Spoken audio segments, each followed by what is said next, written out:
So what I was just showing you are some photographs of birds that I've taken over the years. And what I really like about those images is how the bird is isolated from its surroundings, and it just really brings out the best qualities of the bird, which are the beautiful white feathers and its form. And so when you photograph white birds, naturally you're going to expose for the white feathers, and that's going to cause the surroundings, which if they're darker than the bird, they're going to be underexposed. And so what I like about that is that it really isolates the bird very well and really highlights that bird. In Photoshop, I thought, oh, how can I take this one step further? Is there something that I can do to this image to really kind of make this bird stand out even more? So in Photoshop, I've learned how to create negative space with these white birds. And I thought I would share my technique with you and also show you that it really isn't that difficult to do. So recently, I was out paddling in the Gulf of Mexico, and I came across a flock of American white pelicans, my favorite white bird to photograph. And there must have been 300 of these birds easily. And they were just floating in the water, and they wouldn't let me get that close to them. But I was able to capture some images, and this is one that I did capture that I really liked. So in Photoshop, I took this image and converted it to this one. So I thought I would show you how I did that. I'm going to do two things with this image. I'm going to add a motion blur to the water, and I'm going to darken this background and actually create negative space with that. So with that, I'm going to come up here to my quick selection tool, and I am going to actually increase the size of that tool, and I'm doing that with the right bracket. If I want to make it smaller, I use the left bracket. And I want it to be fairly large because I want to just kind of click and just drag across this whole area like so. Now notice how Photoshop has made this selection for me. And this is where you have to go in, zoom in. I'm going to make this tool smaller, much smaller.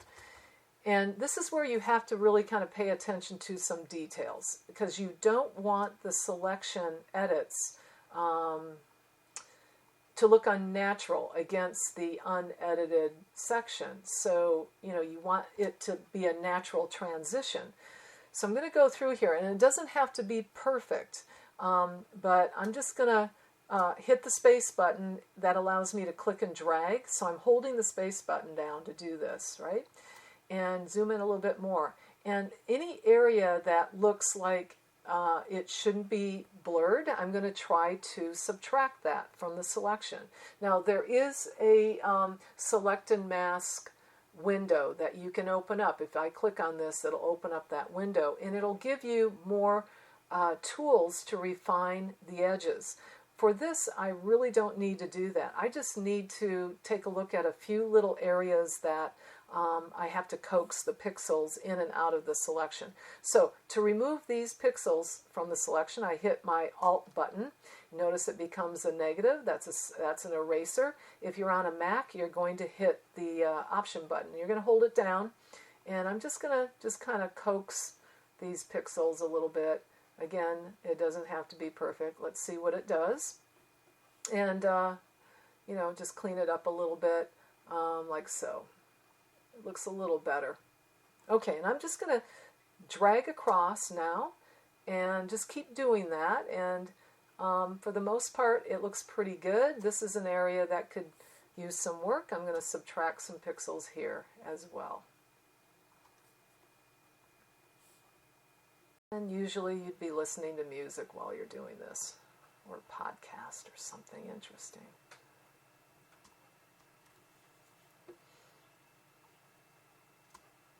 Okay, I'm going to let all that go. We'll get some of that beak out of there. Almost done. I think I'm going to get rid of some of this. Okay, I'm just going to kind of see what happens here. So what I do when I finish this dragging across is I just wait for it to do its thing and see how it settles in. Looks good. Maybe here as well. Let's see what it'll do here. Gets a little confusing with these pixels, but it seems to be doing okay with it.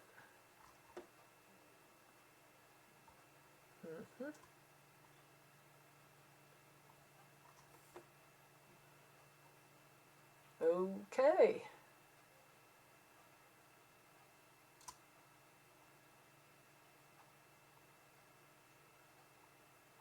You know what? I think I'm going to make this, I think I'm going to add that back in there. Sorry for all the boring details, but hey, this is part of the deal here. All right, I think that'll be okay. Keep going, keep going. Get rid of this. This should be the last one. And that's it. And I recommend as you go through here, because you're looking at a zoomed in, 300% here, you're not seeing the whole image, is I recommend you just kind of go through and double check and make sure that nothing has been, re-edited as you are editing one location. Sometimes Photoshop picks up another location, and, you just want to make sure that everything is okay. All right, we're good, finally.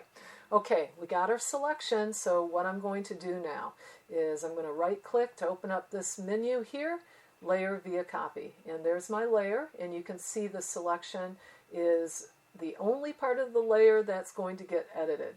Now, next step, and this is very important, is I want to come up here to Layer and open up Smart Objects menu and convert to Smart Object. Notice this icon appears. That tells you it is a smart object. Why am I doing that? That'll become evident here in a minute. I'm going to come up here to Filter, and this is when I'm going to apply my motion blur.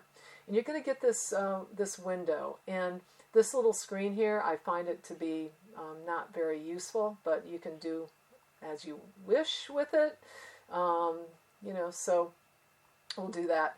Now, you've got two edits going on here, the angle of the blur and the amount of the blur. With my scroll, with my mouse scroll, I can adjust the angle, like so. Take a look at that. You can see the entire edit here. Okay, and so I want this to be a horizontal blur. So I want it to be perfectly horizontal at an angle of 0. Now, with the amount of blur, notice there's the maximum. I want to draw back on that and keep some of that, rippling effect going on there with the water. So I do like that. That's pretty good right there. I think, okay. Here's the beauty of smart objects. Look at my motion blur here. I can double click on that. And guess what? I can reopen that window and I can change my edit if I want. Just give it a little more blur. Okay. I can also add, if I wanted to go up here and add another filter to it, I could do that. I could also hide this filter. Okay. And so the smart object just gives you some leverage with your edits. All right. So that's good. Water is done. Now I'm ready to darken this area here. So I have my quick selection tool once again, and I'm going to make that a bigger cursor, bigger tool, and do the same thing, click and drag. And look at my selection here. All right, so with birds with feathers, humans with hair, this is where refining the edges becomes really critical. And for me though, what I'm going to be doing is I'm going to be taking these dark pixel areas and darkening them even more. Any bright areas are not going to be affected. So what I'm going to do is I'm just going to go through here and I'm going to make sure that there's no out of place areas like this right here. I don't want that bird's beak to be cut out. So I'm going to do my Alt key, Option key, hold down, and erase those pixels from the selection. I'm not too worried over here with these feathers because, again, when I darken this, these brighter areas are not going to be affected. So I don't have to get too detailed with this. Look at those birds. Aren't they beautiful? You know, the American white pelican is the second largest bird in North America, second to the condor. And down here in South Florida, we see them all over in the winter before they migrate back up north to begin their nesting. So here we go. Looking good so far. Now remember what I said about, when you're doing these edits like this, there might be some other changes going on that you don't see, and you just want to make sure that, those problematic areas have not been undone. So once I finish here, I'm going to go back to that one spot with the bird's beak and make sure that that is still unselected. So once I get done here, good, looks good so far. Let's go back over here and find that beak. Aha! See what I mean? So Alt key, Option key, get rid of those pixels. All right. Looks good. All right, now comes the easy part. So I'm going to come down here to my layer adjustment icon. It looks like a black and white cookie. You could also come up here to layers. Up here you can open up the new adjustment layer curves there. But down here, click on the black and white cookie and you get this menu. You can also do levels, but I do like curves better, so I use that. And look at the layer here. Now, this is the best part, is what Photoshop did is it masked out all the areas that were not part of the selection. So only the selection is going to be edited with curves. Isn't that great? So I come up here to the curves window and I click on the line and drag it down. And notice that all these pixels up here are pushed to the left. That's because it's this dark area that I am editing. Nothing else is being affected. So take a look at that.